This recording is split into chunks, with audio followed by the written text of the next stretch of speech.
The first one in winter weather. Hello, everyone. My name is Brian Egolf. I am the Speaker of the House in the New Mexico Legislature, and we are here with another edition of Town Hall from Home. This has been the series that we started back in March or April, where we get interesting groups of people together to talk about current events. There's been a lot of good conversations about economic recovery, about COVID in New Mexico. We have talked about school reentry, which is now beginning in certain parts of the state.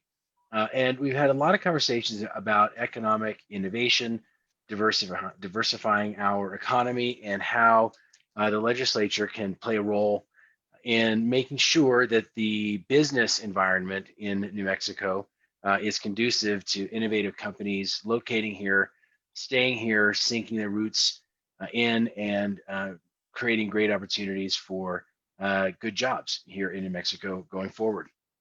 Today, our focus is space and aeronautics. And we know that New Mexico has a long history in rocketry, in the space program, in developing innovative solutions to very difficult to solve problems, going back as far as Dr. Goddard through the development at Lanel and Sandia, and through today with what's happening at Spaceport America and the Roswell Air Center.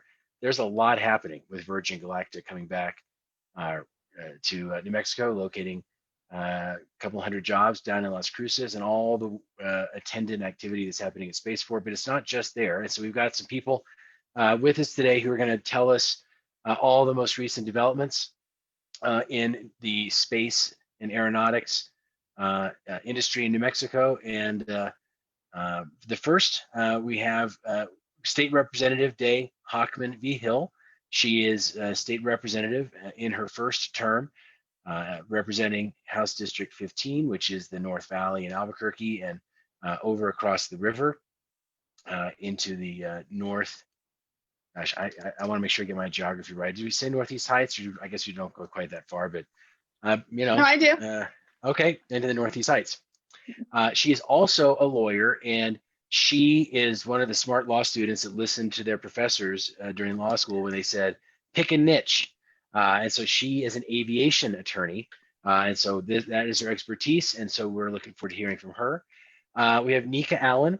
She is the City of Albuquerque's Director of Aviation. That means she runs the airport, but more than that. So all of the aviation aspects of the city are under her charge, and she has done a great job with the Sunport. We have Daniel Dalton. He is the Chief Platform Officer at Sceye Inc., an innovative company that he'll be telling us about in a few moments. And Casey Durad. She is the CEO of New Space, New Mexico. So that's who we have with us today. And I am looking forward to some great questions from folks watching on Facebook.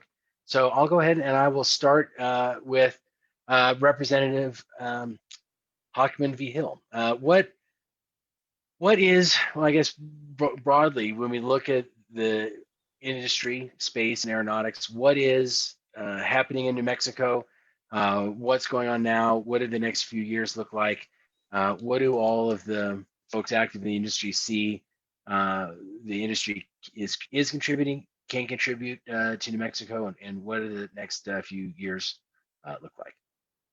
Thank you. Thanks, Mr. Speaker, for the invitation today. I'm so excited to be here and talk about this. Aviation and space is my passion, and I'm one of those folks, lucky folks, who gets to say, I don't go to work every day. I just get to play because it's, my passion and what I love to do. So it's a great question.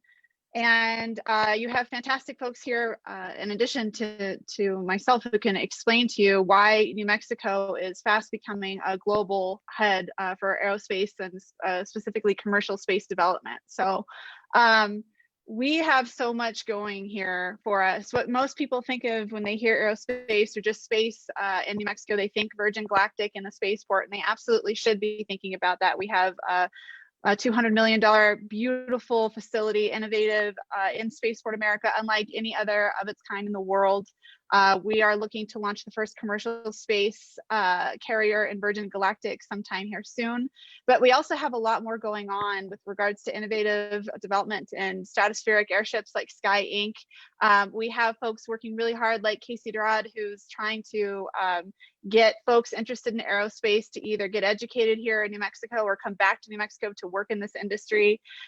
We have incredible manufacturers and corporations like CSI Aviation and Silent Falcon, both actually in my district and in District 15, who are changing the world in aviation and avionics development. So there's just so much going on. And with COVID-19 hitting, it brings a unique opportunity for us to focus on aerospace development as a way to diversify our revenue sources here in New Mexico by attracting top-notch talent, top-notch entities and corporations and government folks who want to come to New Mexico, not only for the green chili and the blue skies, but because we represent a fantastic opportunity to grow in a space where we have the land to grow. We have the people who are getting educated at places like NMSU and Tech, who have the skills to bring to the table to continue to help in this innovation.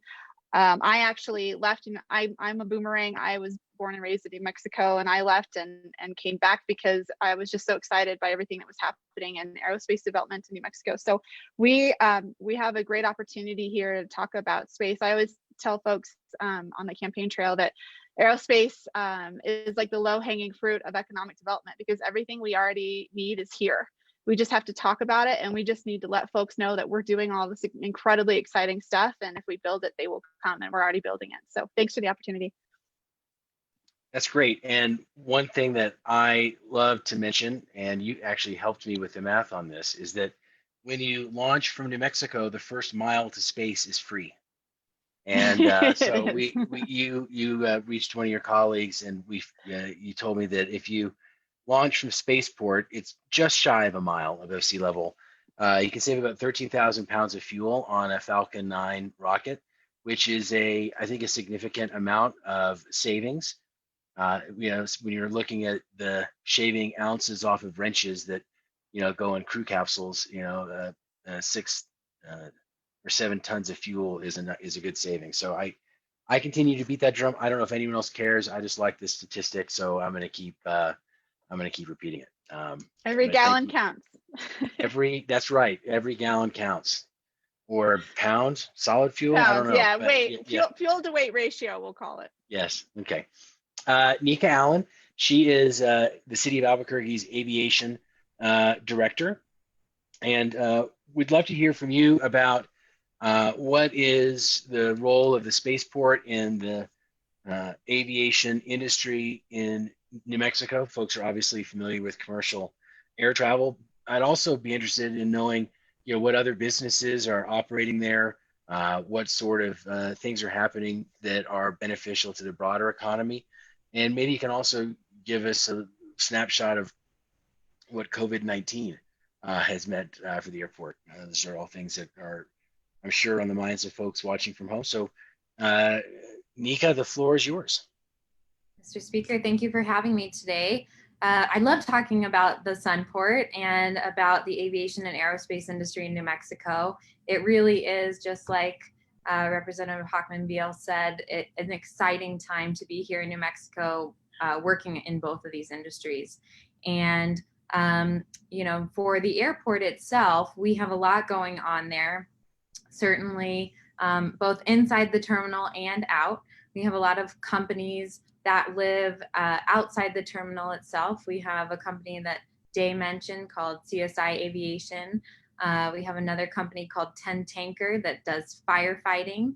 And CSI Aviation is actually basically an aeronautical healthcare company, and they help transport people from rural areas of the state to hospitals here in Albuquerque. And we also have FBOs, which are called fixed base operators. So people can fly in and out on private planes in Albuquerque. And we have Eclipse Aerospace as well. a jet manufacturing company, and more coming as well. We have a lot of interest right now in the city and in the state, both in the aviation and the aerospace sectors. And so I'm excited to say that I think we'll have a few things coming up pretty soon that are going to be very exciting for our state. COVID has been an interesting time for aviation, of course. We are seeing declines in our passenger traffic. Right now, we're at about 75% down. So really only 25 or 30% of where we were a year ago today.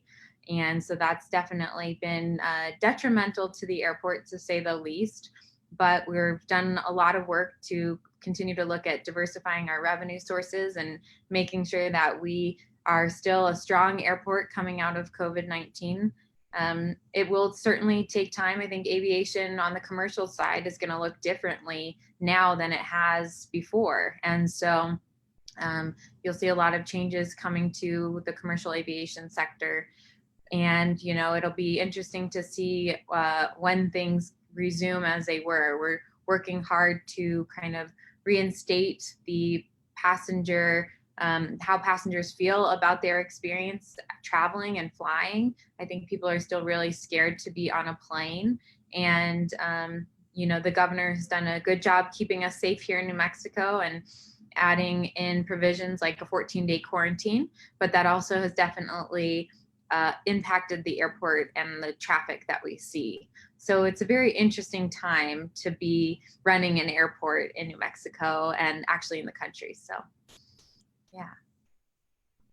Great. Well, thank you.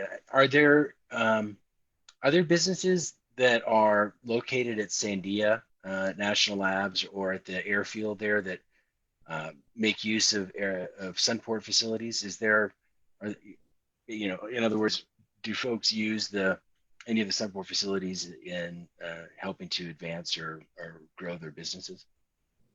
You know, I believe that they do. I don't know of any specifically. I know we've worked with Sandia Labs in the past on some aviation work, and Kirtland, of course, as an Air Force base, is very busy, and we have a joint use facility. So we maintain the runways for Kirtland and are very grateful that they have so much happening there with all that Kirtland does. So, yeah.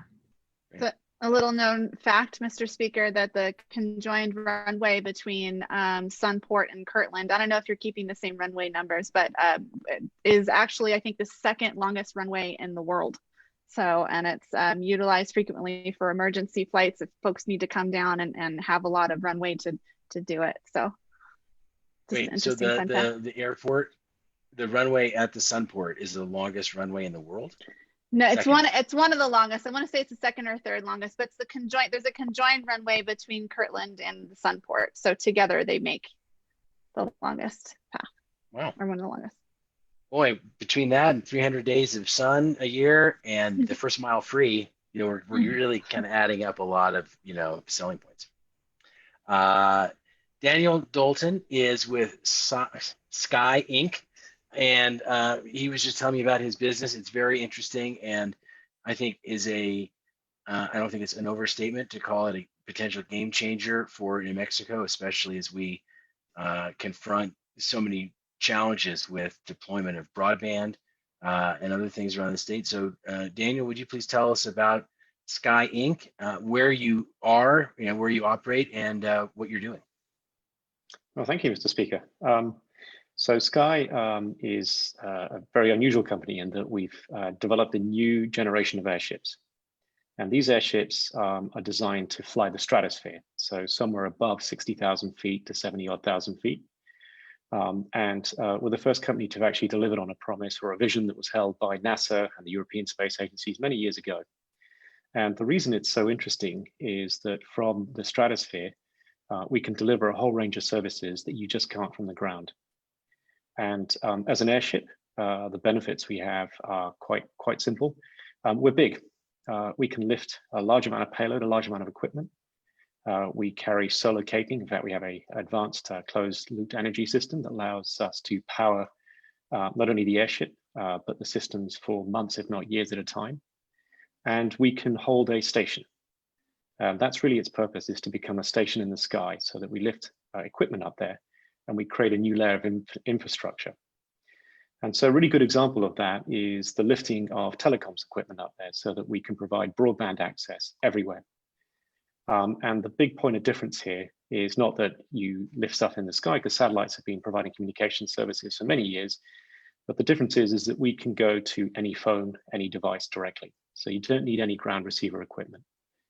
And the reason if you think of that application, it's a game changer, is because all of a sudden overnight, we can connect every single person in every square meter of New Mexico to a high quality broadband service. And they wouldn't know any different from whether they were working with their existing wireless provider or not. It would be a seamless, flawless experience for them. So the infrastructure that we're building can be used in not only for broadband applications, but for many other applications out there, as you can imagine, for doing what we call Earth observation through a range of applications, whether it's mapping, whether it's sensing of gases, or helping scientists understand and better manage climate change, etc. Right through to hygrometry, so that we can map and in high resolution provide data on water tables, water movement, etc., which is essential as well for the state. So the airships themselves provide a very different and far more capable way of getting infrastructure up there. The value of that is, as I say, is you have a vantage point. That means, for every dollar of technology that you have on the ground, again, if I take a tower, a mobile tower, for every dollar of technology that's in that tower on the ground, it can only go so far. If I lift it in the sky, it goes about 1,000 times further. So there's a huge point of efficiency in distribution. And coupled with the fact that we are capable of lifting large things, very large antennas, we can create very, very high quality, high throughput services everywhere. So the idea of the state having to look to fund, or at least seek financing to provide the next several $1 billion of investment in the ground pretty much is relieved by the fact that we can do this in the sky for a fraction of the cost. And that's the big win here. So the people win on the ground, people who are desperately needed to be included in the digital economy. To give you a rough statistic, it's estimated that about 22% of residents of New Mexico don't have access to broadband. And if you really look at it with COVID, which has really accentuated the digital divide, the case that really hits me hard is when you think of children in, say, Navajo Nation, who are now estimated to be 1 year behind their peers academically because of the gap.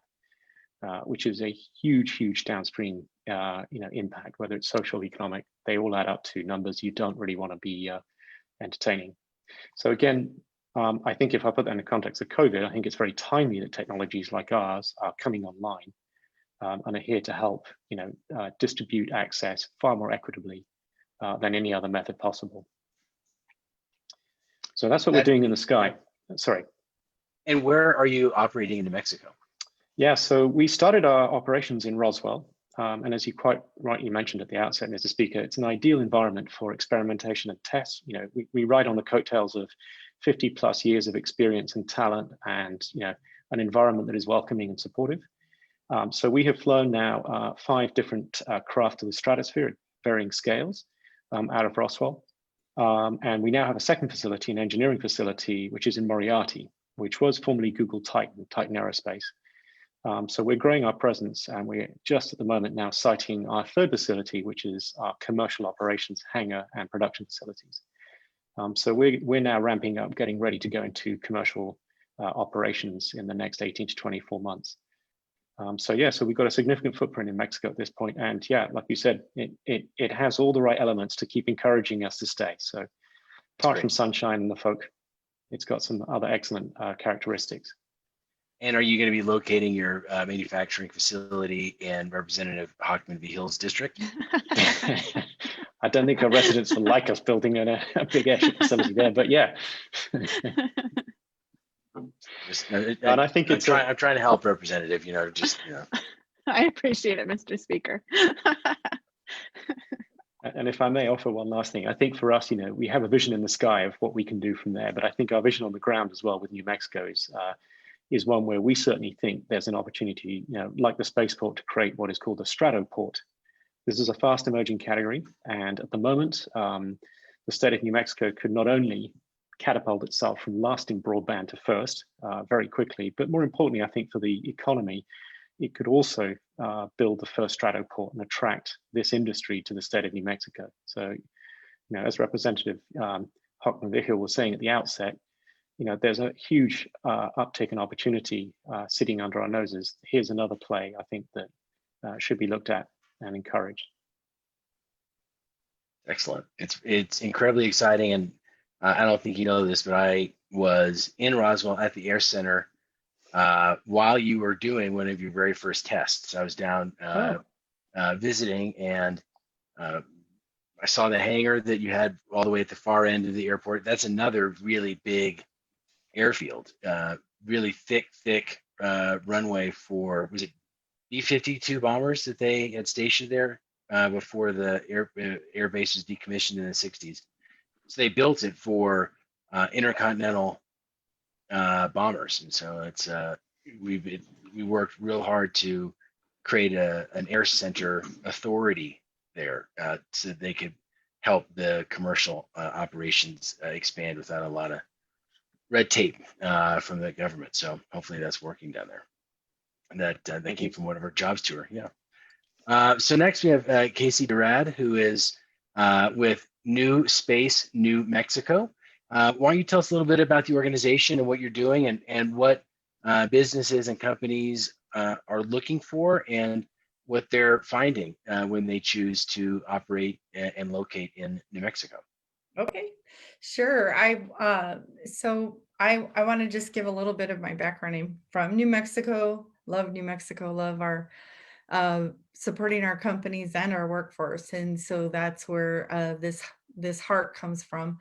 But I wanted to say some of my background is I have electrical engineering master's at UNM, was hired with the Air Force Research Lab and worked on satellite systems for many years, and also spent some time at NASA working that. And then my latter part of my career with the Air Force Research Lab was to lead all of our industry and academic partnerships. So we started some really great things, but I retired a couple years ago, and I just saw that so much of this federal resource was hitting our state, but leaving our state. And so I really wanted to put something together that really builds the industries and provides opportunities for our New Mexico workforce. And so we set up New Space New Mexico. It's a nonprofit organization with our vision is to grow the space industry from New Mexico for the benefit of our nation. So, you know, we're looking to cultivate a collaborative, innovation-driven new space ecosystem. So there's a number of programs we have going on. And I want to say thank you, Speaker Eagle, for inviting me. I really appreciate being able to talk about this, but I also want to give a big thanks to my friend, Representative Hochman-Vigil. She actually in her rookie year, helped put an appropriation together to help us get started. And so we just had a kind of a startup contract through the New Mexico Economic Development Department to be able to put some of these strategies and programs together. And now we're looking at pretty soon being able to announce some additional funding to really put together this innovation hub here in New Mexico that will have what we call spokes that will work throughout the state. So we're trying to, you know, partner with the Spaceport America, with NMSU, with Tech, with the DOE labs and so on. But just to give a little background of I try and say the name New Space New Mexico. So first of all, why New Mexico? Well, we've been the leader in the first space age. You know, the very first picture of Earth from space was taken from New Mexico in one of the V2 rockets. And also we still have the last living astronaut that stepped on the moon with Dr. Harrison Schmitt. So there's many, many other stories. I have a book that talks about all the space heritage we have throughout the state. And but we're entering this new space age where we have the excitement about the possibilities of getting back to the moon and beyond. There's just significant changes happening with sort of the lowering of launch costs, so that access to space is more readily available. And so there's all these new commercial space capabilities and space applications that are coming about. And so probably about 10 years ago, the investment in space was mostly US government and some telecom.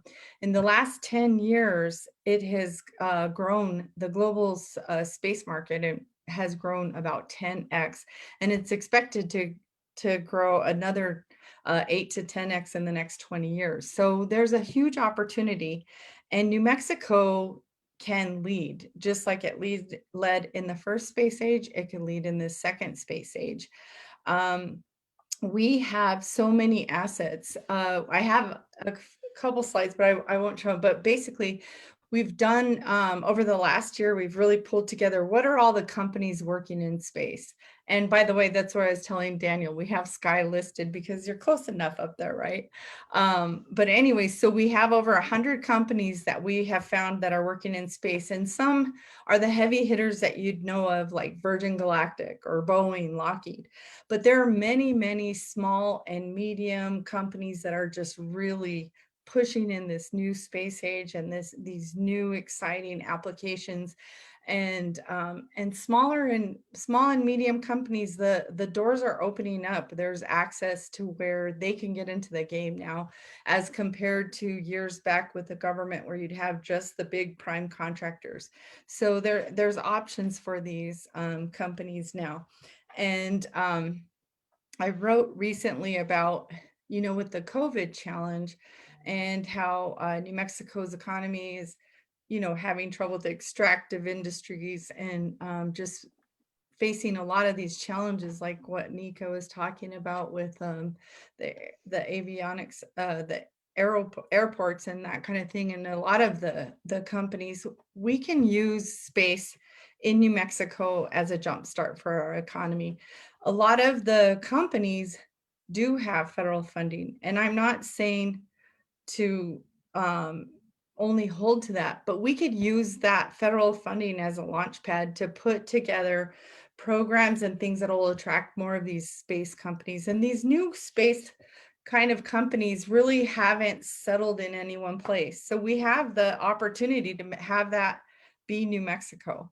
So that's what New Space New Mexico is really trying to do, is just building up partners, partnering with the companies, trying to really find out what they need, what do the companies need in order to grow. And so we're trying to put programs and things in place to help those companies. And then from there, just really kind of market and try to get the word out about what we have here in New Mexico, and try and get some of these companies here. Anyway, so that's sort of what we're doing. We have a few focus areas, like we've started what we're calling the New Space Alliance, and that's an alliance of stakeholders in industry, academia, government, where they sign on, and we're trying to build sort of a single voice that we can go to leaders like yourself, Speaker, and Representative Hochman-Vigil, that we could go to you and tell you, this is what the companies need. If you could, remove this obstacle or help us in this place, that's where they can really grow. And so we're hoping to continue our partnership and our communications to be able to be open with you and others in the state and federal leadership. And it's only by coming together, helping the different groups that are trying to do this, and pulling together, and really is where we can pull this off, and really our future depends on it. Thank you. Thank you. And I agree. It's a very exciting future for New Mexico. There was a lot of discussion on the campaign trail in 2018 of what it's going to be like when a little girl in Raton knows that New Mexico is the first place in the world with commercial flight to space. Right. It just that one statement alone is, I think, transformative in the way New Mexicans think about ourselves. That this is the place where these great things can happen, where we can be the first where we can be at the forefront. I love the idea of describing what Sceye Inc. is doing as creating infrastructure in the stratosphere. It's a great way to help folks understand what it is that you're doing. And I think the future is really bright, and this is a wonderful area that we can pick up the leadership and keep plowing forward. It's very, very, very exciting. And did I mention that if you launch in New Mexico, the first mile to space is free? Have I mentioned that, Representative? I've got to go get the data for me. I just didn't want to forget that. Mr. Speaker, when we I think talk you need about to license that. Okay. You need to copyright that one. First mile's free. Okay. First mile and flight free. Get that. When we talk about aerospace in New Mexico, are we all do folks such as yourselves, and I will also mention we do have several questions from folks that are watching, but to frame the further conversation, when we talk about aerospace and aviation in New Mexico, do professionals and do folks in the industry consider defense companies and applications to be part of that, or are they treated separately as defense industry? Like, for example, Raytheon has a enormous manufacturing facility on the Navajo Nation. Are they considered to be part of the aerospace and aviation industry in New Mexico? Well, so had some. Oh, I'm sorry. No, go ahead, Bart. You can answer this question. Had some work in the space area being done here in Albuquerque. I think we probably wouldn't include the work, in the Navajo Nation as aerospace, but there are defense contractors that are doing work in that, and at least for us, we do list those companies. And I'm here from a few years ago, I took a tour of that facility there, and they fabricate there all the wiring harnesses and guidance assemblies for Tomahawk cruise missiles. They're all built up there on the Nation, just outside of Farmington. Okay, so we have our first question from Alex Carruthers. And that question is, are any of you working on opportunities for folks to sponsor or partnership to create either summer camps or programs in the schools that are targeted to cultivating the youth to want to pursue jobs in aerospace? So what are there programs where folks might go into a school in Albuquerque and get kids interested in aerospace? There's a mention of the Albuquerque Aviation Center of Excellence. Is there an education component of that program? So and I'll sort of throw this out. Maybe I'll start with Representative Hill and Casey to see what's happening with the industry, working with kids to get them interested in this area.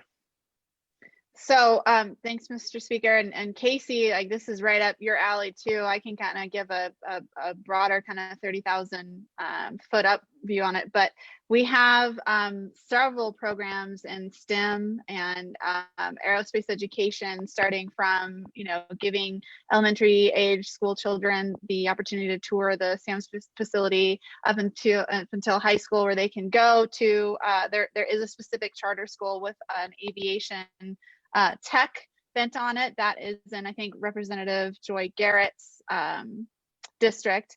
We also have programs at New Mexico Tech. We have a great program at the New Mexico State University. And so UNM is working on development. We have partnerships with the labs. I mean, that's actually, I think, one of the reasons why Casey got so interested in getting together to fund and start New Space, so that we can capture kids' imaginations with regards to aviation and space really early. So I'll turn it over to you, Casey. Yes, well, actually, there are a lot of really great STEM programs. And before I left Air Force Research Lab, was part of the leadership team for a really great internship program and also the University NanoSat program, of which we're going to be putting out an article of just the many leaders that are in the space companies today that came from these programs.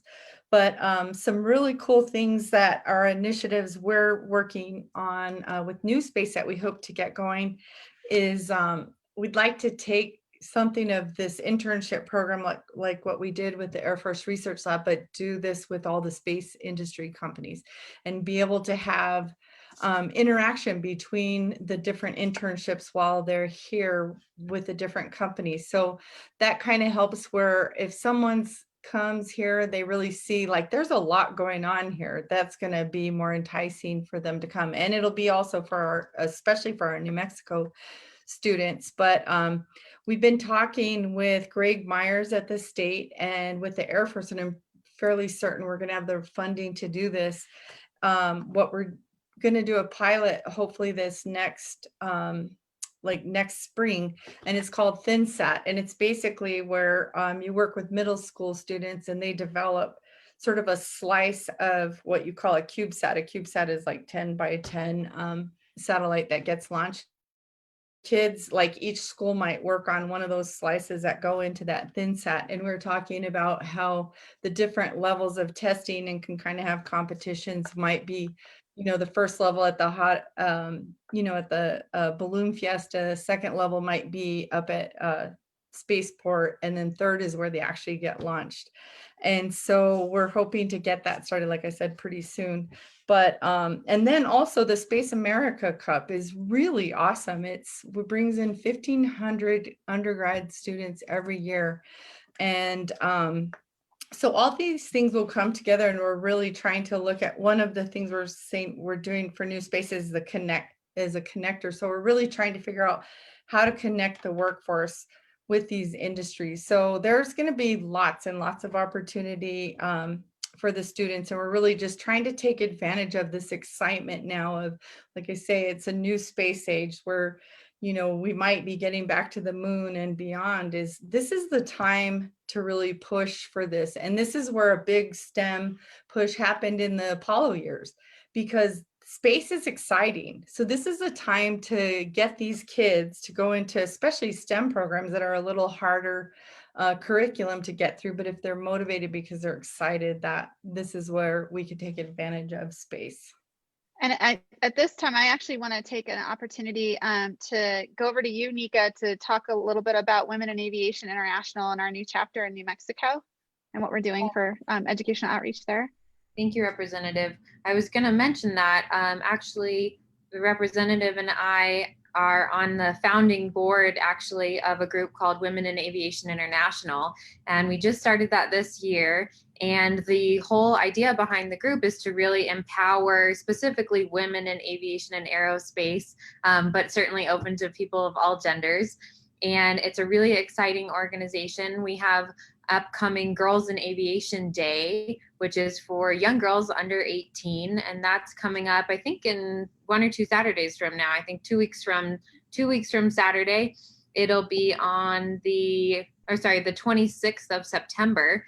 So please join us on, if you go to wainewmexico.org, I believe. I'll check that and make sure everyone gets the correct web address. But we'll have a really exciting digital virtual program this year for young girls who are interested in aviation and aerospace. So excited about that. Also, I just wanted to touch a little bit more on the SAMS Academy that the representative mentioned. That's the Southwest Aeronautics, Mathematics, and Science Academy, located at our Double Eagle II General Aviation Reliever Airport in Albuquerque, New Mexico. And it's a great charter school for young adults and youth, I think from actually maybe even middle school and high school, that are interested in aviation as a career, and they actually learn and can get their pilot's license in school. So it's really exciting. And then to go up one level, we also have CNM, Central New Mexico Community College, and they also have an aviation maintenance technology program that I want to highlight. A lot of good work being done at that school as well. I mean, I'm just floored. I mean, there's so much going on, and you guys are doing such a great job to nurture and grow this industry. It's fantastic. Uh, Daniel, I'd like to ask you, we touched on workforce. We have a few questions from folks watching about how to get prepared to seek a job in aviation. These are often very specialized, very technical positions. And I'm curious if how are you finding the workforce in New Mexico? Are you finding the people that you need? Are there areas where the workforce could be improved? How are you finding hires going in New Mexico? Thank you, Mr. Speaker. The answer is it's a mix. We obviously have a team that came from very diverse backgrounds, and I think this is just to set the context here. And I hate to make this part of our publicity, but we almost have nobody from aerospace in our company. The reason being is because we had to innovate in materials. We're actually a materials science company at heart, and we applied that to a problem that existed. And so we have attracted people from the yachting industry, from the America's Cup, from Formula One, and from material science. Myself, I have a background in AI. And that's the interesting thing is when a new industry forms, it often attracts a broad range of talent. Now, that was the genesis of where we started. Where we are now, and this is where I think this question is pertinent, is of course we're seeking people also who have aerospace skills. We do have a good community around us in New Mexico of experts. But we are working very closely with academia at the moment. So for instance, NMSU, we have a relationship with, a very good partnership with, and we're expanding it to other academic institutions because we're using both their, for want of a better term, senior talent, but also looking at the graduate program as well and beginning to take people who are coming through, those normal routes of education into employment with us. So as we are growing, I think we're learning where to find that, but I think our minds and doors are very wide open to include and to work with the very specialized talent that is actually being educated and provided through New Mexico. So I think that's a reason we're in the state is because you have excellent academic capabilities, training, apprenticeships, etc. And our roadmap certainly has and furnishes both deeper partnership with academia, apprenticeships. And hopefully one day we'll be able to also make ourselves explicable and accessible to people at school, so that they too can engage and plot their career earlier. Great. So yes, it's a fast developing picture. Well, one thing that we always like to offer to businesses, and Casey, I'd love for you to keep this in mind as well, and that is we work to make sure that if businesses are looking for a particular type of skill set and aren't finding it in New Mexico, we like to work with, depending on the skill set needed, either our community colleges or with our four-year institutions to develop curricula that is going to produce the type of skill set in graduates that companies need. So we've done that successfully with Facebook, with LANL up in Los Alamos, to create specialized curricula that allow graduates to come out and then go straight into a position in a company that worked with the educational institution to develop a curricula.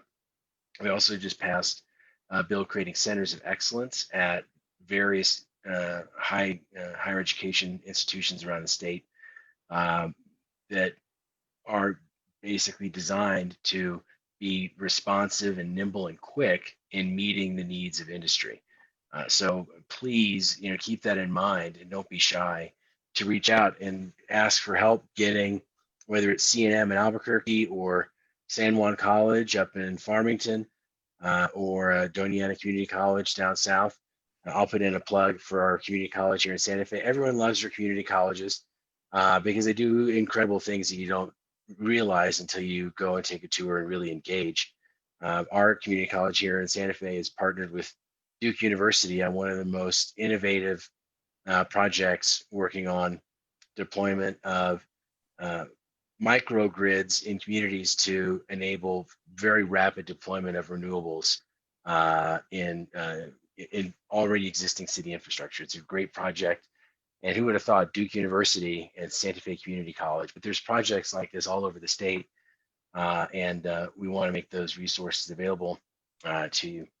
So we are at the end of our time. So this is when I like to go back and ask if folks have a few brief closing thoughts before we sign off. So I'll go in reverse order, and I'll start with Casey. Any final thoughts or call to action? Anything that you'd like listeners to know before we say goodbye?